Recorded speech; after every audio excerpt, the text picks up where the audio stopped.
Olá, pessoal, sejam bem-vindos à nossa revisão.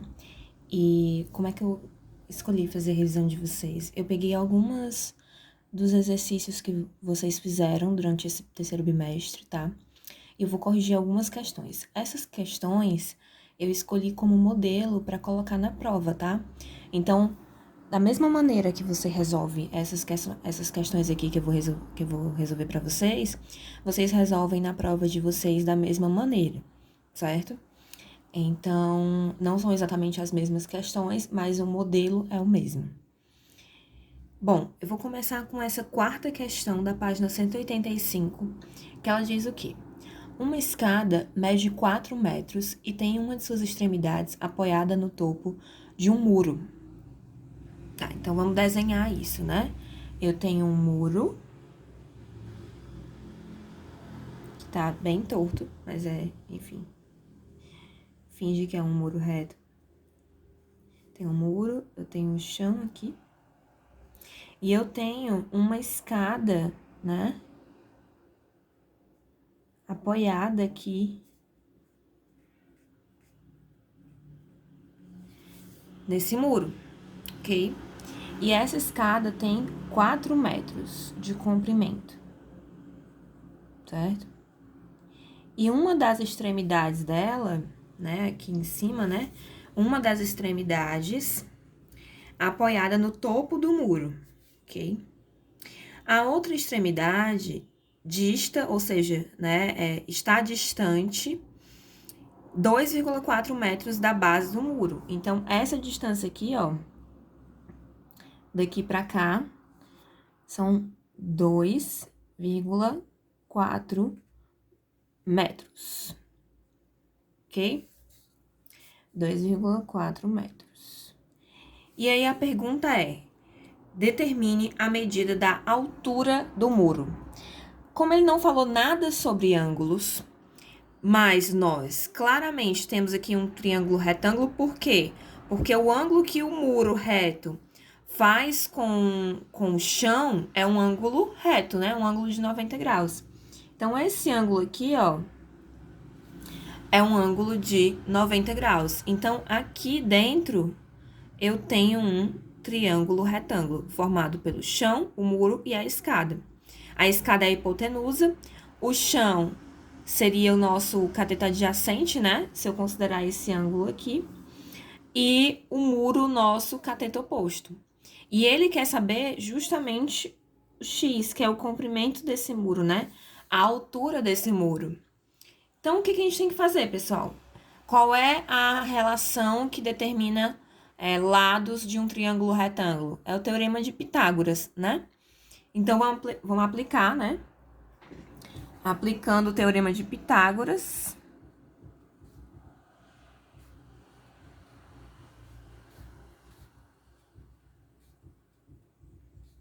Teorema de Pitágoras. Nós temos que o quê? Que a nossa hipotenusa ao quadrado vai ser sempre igual ao cateto adjacente ao quadrado mais o cateto oposto ao quadrado. Não é isso? Então, quem é a nossa hipotenusa aqui nesse triângulo? É a escada, né? A escada tem quantos metros? Mede 4 metros. Então, essa é a nossa hipotenusa. Então, onde tem o H, eu vou escrever 4 metros. 4 metros. Igual. Quem é o nosso cateto adjacente? É aqui o chão, né? Esse pedaço do chão entre o muro e a escada. E ele vale quanto? 2,4 metros, né? Que foi o que nós vimos. Então, o nosso cateto adjacente vale 2,4. Então, como o H está ao quadrado, o 4 também vai estar ao quadrado, ok? A mesma coisa com o cateto adjacente. Vai ser 2,4 ao quadrado. certo? E o cateto oposto é justamente o nosso x, que eu não sei quanto é, e aí eu escrevo simplesmente x, tá? Então, mais x ao quadrado também. Então, vamos resolver. Nós já sabemos resolver potências, né, pessoal? Então, vamos aplicar. A potência é 4 elevado a 2, 2,4 elevado a 2. O que é que eu tenho que fazer?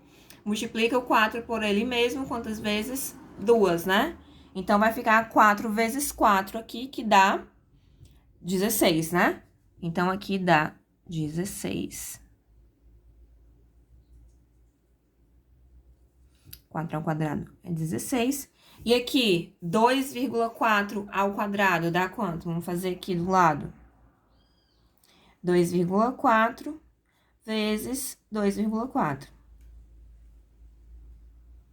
Não é isso? 4 vezes 4, 16, nós já sabemos. Baixo 6, vai 1. 4 vezes 2, ou 2 vezes 4, 8, né? Mais 1, 9. Mesma coisa eu vou fazer com 2 agora. 2 vezes 4, 8. Coloco o resultado aqui embaixo do 2.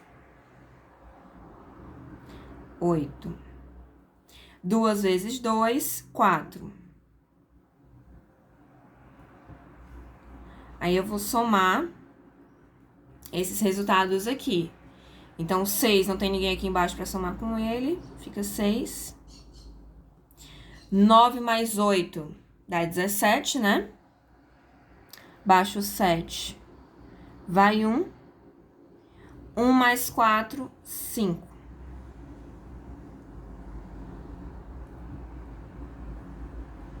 Só que, pessoal, tem que ter cuidado. Aqui na multiplicação, eu tenho duas casas depois da vírgula. Eu tenho uma casa aqui, ó, depois da vírgula. E eu tenho uma casa aqui depois da vírgula também. O que eu vou fazer lá na minha resposta? Eu vou andar duas casas com a vírgula. Então, a vírgula começa aqui no final. Eu ando duas casas. 1, 2. E ela vem parar bem aqui. Fica 5,76, certo? Por que eu andei duas casas? Porque aqui eu também tinha duas casas depois da vírgula, na minha multiplicação, tá? Porque senão a proporção fica errada. E aí, deu 5,76, né? Então, 2,4 ao quadrado dá 5,76. Mais o x ao quadrado, que eu continuo não sabendo quanto é que é, né? Para saber quanto é esse x, eu tenho que deixar ele sozinho, igual o 16 está aqui, de um dos lados da igualdade. Para isso, eu tenho que jogar esse 5,76 para o outro lado. Então, sempre que eu preciso fazer isso, eu tenho que jogar ele para lá com a operação inversa, tá? Então, aqui ele não tá somando o x, somando aqui, né? Ele é positivo, e ele vai negativo, tá? Então, você tem que olhar qual é o sinal que tá na frente dos 5,76. Como não tem nenhum, a gente diz que é positivo. Então, ele vai negativo. Vai ficar o 16, que já estava lá, menos 5,76. Vai ser igual, aí o igual vem pra cá, ao x ao quadrado. Agora, a gente tem que fazer essa subtração aqui, né? Quanto é que dá 16 menos 5,76? 16 menos... O 5 é a unidade, então ele fica aqui embaixo do 6, tá? Unidade embaixo de unidade, dezena embaixo de dezena, centena embaixo de centena, é sempre assim. A vírgula vem pra cá e o 76 vem aqui pra fora. Aqui no 16, como não tem nada, eu posso considerar que tem uma vírgula e 2 zeros. Só pra facilitar a minha conta, ok? Então, 0 menos 6 não dá, né? Aqui fica 9. aqui fica 5. Então, aqui fica 10. Eu vou pedindo emprestado. Pedir emprestado desse que pedir emprestado desse, certo? Então, 10 menos 6, 4. 9 menos 7, 2, né?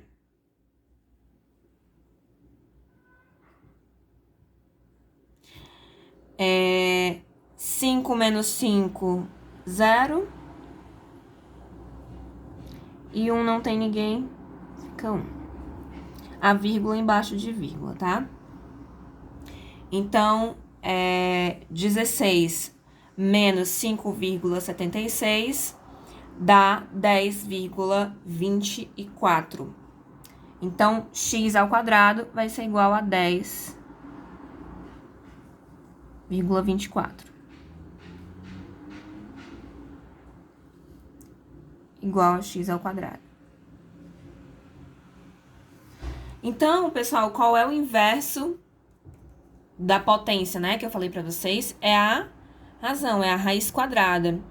Então, eu tenho que tirar a raiz quadrada de um lado e de outro para cancelar essas potências e eu descobrir finalmente qual é o valor do x exatamente. Então, tirando a raiz de um lado e de outro, eu vou ter que x, porque eu cancelei essa potência aqui, vai ser igual a raiz de 10,24.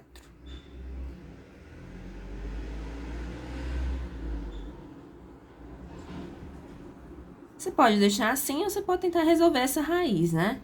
Qual é o número que multiplicado por ele mesmo vai dar 10,24, ok? Eu vou parar aqui, mas aí lá na prova vocês podem continuar, certo? Ou podem deixar como está aqui, dentro da raiz. Tem que ver como é que vai estar lá nos itens. Então, essa altura aqui é a raiz de 10,24 metros. Ok? A próxima questão que eu peguei foi a seguinte. Foi a questão 1 da página 191. Essa questão tem vários itens, mas eu peguei só 2 para explicar aqui para vocês como é que faz, tá? Ela é uma questão sobre razões trigonométricas, né? Para determinar as razões trigonométricas. Isso daqui, pessoal, junto com o teorema de Pitágoras, eu diria que é uma das coisas mais importantes que vocês precisam aprender. Isso aqui vocês vão usar muito no ensino médio, muito, muito, muito, demais. Principalmente na física. Exige muito isso daqui. Então, é importante que vocês aprendam de verdade agora. Esse é o momento de aprender, ok? Então, vamos lá, com calma, vendo passo a passo. Ele pede para determinar as razões trigonométricas e me dá 2 triângulos retângulos quaisquer aqui e dá os lados desse triângulo. E me informa os ângulos. Então, eu tenho o ângulo reto, o ângulo B e o ângulo C. E ele pede aqui o seno do ângulo C. O seno, pessoal, de qualquer ângulo vai ser sempre o cateto oposto dividido pela hipotenusa. Então, você vai pegar a medida do cateto oposto e dividir pela medida da hipotenusa, ok? Só que vocês têm que ver de qual ângulo esse seno se refere. Como ele se refere ao ângulo C, quem é o cateto oposto do ângulo C? É o 12. É o que não está colado ao ângulo. Quais são os lados que estão colados no ângulo? O lado 13, né, que é a hipotenusa, que é o maior lado, e o lado 5, que no caso é o cateto adjacente. O adjacente é o que, junto com a hipotenusa, está colado aqui no ângulo, ó. O 12 é o único cateto que está oposto, ele está de frente para o ângulo, né? Ele está contrário a esse ângulo, ele não está colado de nenhuma maneira nesse ângulo C. Então, em relação ao ângulo C, o 12 é o cateto oposto, ok? E a nossa hipotenusa é o 13. Então, seno de C vai ser igual... Quem é o cateto oposto? 12 dividido pela hipotenusa, que é 13. Simples assim, ok? Quem é o cosseno de B? Vamos lá. O cosseno de qualquer ângulo é sempre o cateto adjacente dividido pela hipotenusa, ok? Nesse caso aqui, ele tá falando do ângulo B. Não é mais o ângulo C. A gente tem que olhar agora para esse ângulo B aqui. Quem é o cateto adjacente do ângulo B? É o 12, né? Ó, é o cateto, é o lado que junto com a hipotenusa tá colado no ângulo. Aqui, ó. Quais os lados que estão colados nesse ângulozinho B? É o lado 12 e o lado 13. Então, como 13 é a hipotenusa, o outro lado que está colado no ângulo é automaticamente o cateto adjacente. Então, nesse caso aqui, o cateto adjacente vai ser o 12. E a hipotenusa continua sendo 13, que é o maior lado.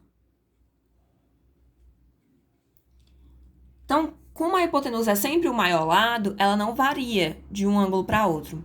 Porém, os catetos, se eles vão ser opostos ou adjacentes, variam dependendo de qual ângulo você está pegando aqui, ok? E a tangente de qualquer ângulo é sempre cateto oposto, é coca, né? Só lembrar, coca. Cateto oposto dividido por cateto adjacente. Certo? Então, quem é o nosso cateto oposto do ângulo B, certo? Vejam qual é o ângulo B. Então, o cateto oposto ao ângulo B é o 5, nesse caso aqui, né? Que é o lado que está de frente para o ângulo B, né? É o lado que está solto, que não encosta no ângulo B.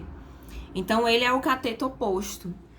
Então, vale 5 dividido pelo cateto adjacente do ângulo B, nós já vimos que é o 12. Então, a hipotenusa, a tangente do ângulo B é igual a 5 dividido por 12.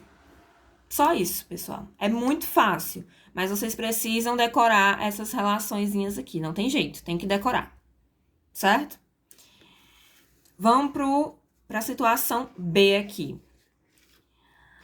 Nós temos outro triângulo também com dois ângulos, B e C. E aí, ele pede o seno do ângulo B. De novo, como é que eu calculo o seno de qualquer ângulo? Cateto oposto dividido pela hipotenusa. Quem é o cateto oposto ao ângulo B? Qual é o que está de frente para o ângulo B aqui, ó? É o raiz de 2, né? É esse lado aqui, ó. Ele não encosta no ângulo B. Então, o cateto oposto ao ângulo B é o raiz de 2, tá?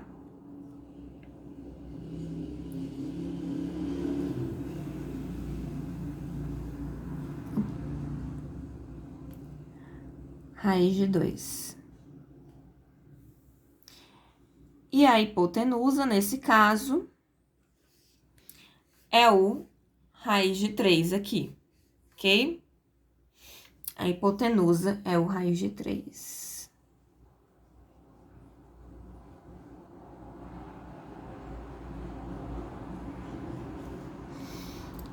Cosseno de B, como é que eu calculo? Ângulo adjacente, ou lado adjacente, que nesse caso aqui é 1, né? Cateto adjacente, dividido pela hipotenusa. Por que que 1, né? Porque ele tá colado aqui, ó, no ângulo B, junto com a hipotenusa. Então, vai ser cateto adjacente dividido pela hipotenusa. Quem é o cateto adjacente nesse caso? 1. Quem é a hipotenusa? Raiz de 3. Ok? E a tangente agora do ângulo C. Qual que é? Cateto oposto dividido pela cateto adjacente. Sempre isso. Então, do ângulo C, quem é o cateto oposto? É o 1, né? Que é o que tá aqui, ó, de frente para ele. E quem é o cateto adjacente do ângulo oposto, do ângulo C? O cateto oposto do ângulo C é 1 e o cateto adjacente do ângulo C é o raiz de 2, porque tá colado aqui, ó, no ângulo, né? Então, vai ficar cateto oposto 1 dividido pelo cateto adjacente, raiz de 2. Ok? Só isso, pessoal. Bem simples, né? Vai ter uma questão na prova pedindo para vocês fazerem isso daqui. Vocês só precisam lembrar dessas relaçõezinhas aqui, de seno, cosseno e tangente, tá? E identificar qual é o cateto oposto e qual é o cateto adjacente, qual é a hipotenusa daquele triângulo em questão. Eu vou fazer o seguinte, eu vou dividir esse vídeo em 2 para que não fique tão longo para vocês, tá? Então, eu vou terminar esse vídeo aqui agora e continuo o próximo, as próximas questões no próximo vídeo, tá? Na parte 2. Até lá!